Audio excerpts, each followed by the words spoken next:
Hello, everyone. Chad here from Here We Go with Kevin and Chad. And I am continuing our top 5 series on how to find low-cost airfare. Today, we are on tip number 3, which I call my separate one-way tickets. If that sounds like something you're interested in, hit that like button down there for us. And also, if you haven't already, subscribe to our channel and hit the bell notifications. It really helps us out. And if you guys are ready, let's get right to it. Here we go. Let's go ahead and get right into it. Basically, what we're going to do is we're headed to a destination and we are going to find a ticket into another city and then into our destination for a lower cost than what it would be, than what the travel search engines can find. So yes, it does take a little bit of work. A lot of times you do have to look at several cities, but you can save a lot of money. We're going to start in the US, and I'm in Denver, and I thought it'd be fun to go to Hawaii. So we're going to see what we can find into Hawaii. I'm just going to do one way for this. We're going to go next week. This isn't too bad. 311. You know, I like Google. If you've watched any of our other first episodes, which if you haven't, go back and watch those. But I like Google. They find tickets on different airlines, and that's kind of what this is about. But sometimes Google misses some, but they have found one here.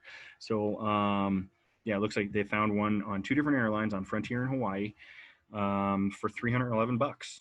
Not bad. Otherwise, you would find one.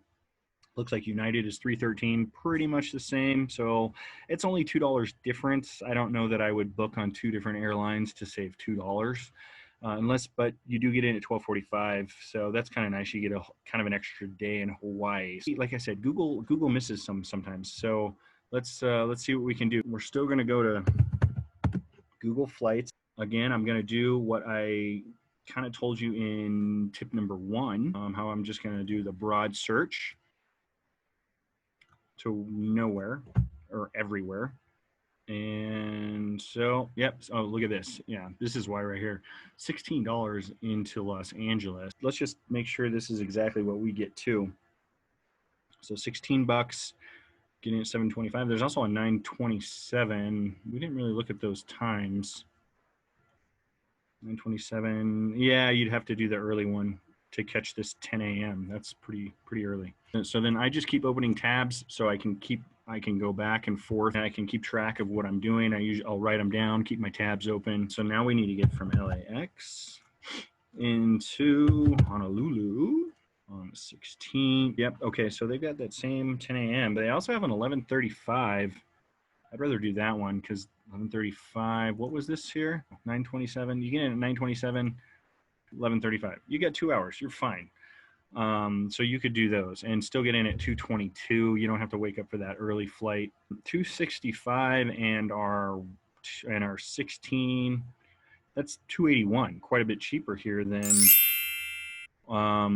So we're even beating what they had through LAX, but we're going to actually even go one step further. I mean, you always want to try to get on this West Coast. LA, San Francisco, those are going to be your best prices to Hawaii. They've got a $49 flight, couple options, 8:30, 12:28. So now we need to just get from SFO. Make sure you always check your airports. That's always real important. Make sure you're at the same airport, especially big cities. Sometimes SFO will actually come up as Oakland or especially LAX. There's tons of airports there, New York, wherever. On the 16th. All right, 2:25 at 10:45 a.m. and at 11:35 a.m. What do we have here? Okay, so 10:15. We could do that one. There's a 10:15 flights at 11:35, so you got about an hour and a half, hour and 20 minutes, which is enough. It's squeaky. If you were real worried about it, you could take this 6:30. If you missed this one, yeah, this one would probably be open. They'd get you on it. That's if you were on a layover or whatever. But so even there, we're even less. We've got 225 plus our 49, so we're at $274. So you still have good times. You're getting in at 1 o'clock. You're not wasting the day. Now, if you were if you were flying the whole day, I probably wouldn't do this one, but just for $40. But otherwise, you're still saving $40. And I mean, this is just a quick example, one date, one one destination, and we didn't really look a whole lot. So I mean, you might be able to find something even better.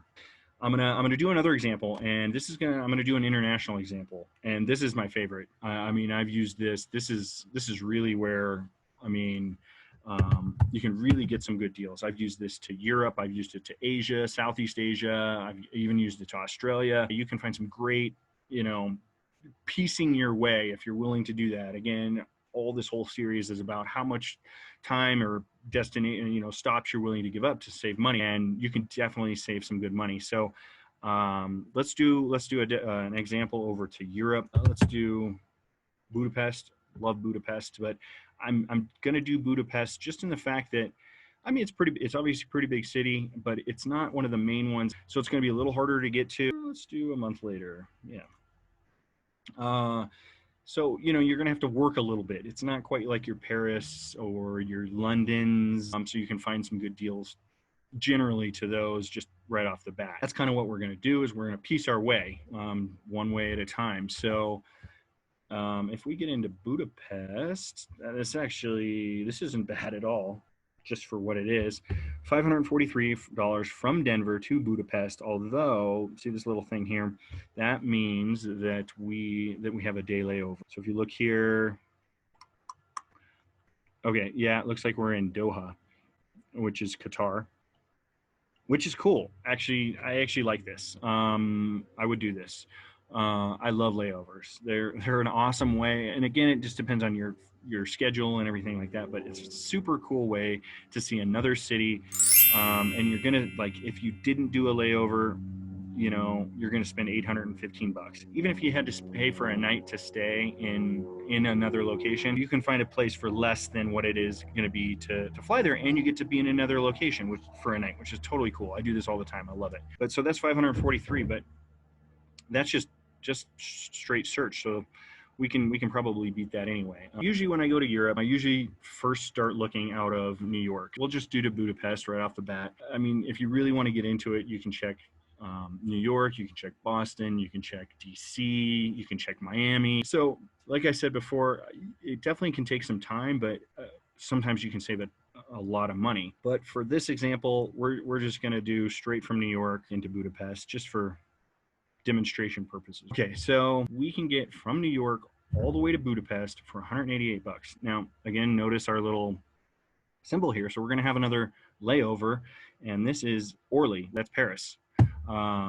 That's awesome. You get 120, you get a whole day and a night in Paris. Who doesn't want that? However, that's out of New York, so we're still in Denver. So now we have to just get to New York on the 23rd.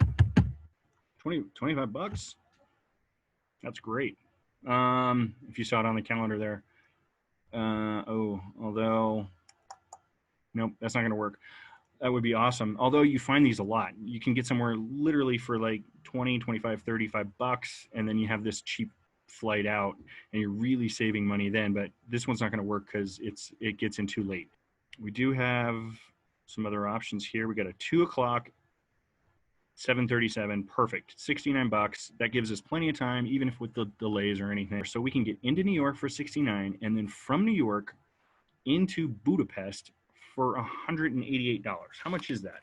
It's 257 bucks. We can get all the way from Denver to Budapest. Now, again, we do have a layover here, but I mean, compared to what we were paying for, even their layover is $543. And if we didn't have a layover, it's $815. So huge savings there already. That's pretty awesome.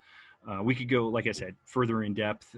It can get pretty in depth. If you've got some time or whatever, definitely it's worth looking into what kind of savings you can find by doing one ways on your own, piecing them together. Well, that pretty much sums it up. I hope you all enjoyed my one-way ticket finder. Just remember, if you do use it, make sure you check all the airports that you're going into. Make sure you're looking at times. You have enough time in between all your flights. But like I said, it's a great way to save a lot of money potentially, domestically, especially internationally. Sometimes it does take a little while, so you do need the time to kind of research them, but it definitely can save you some money. So hope you all liked it, and we'll see you in the next video.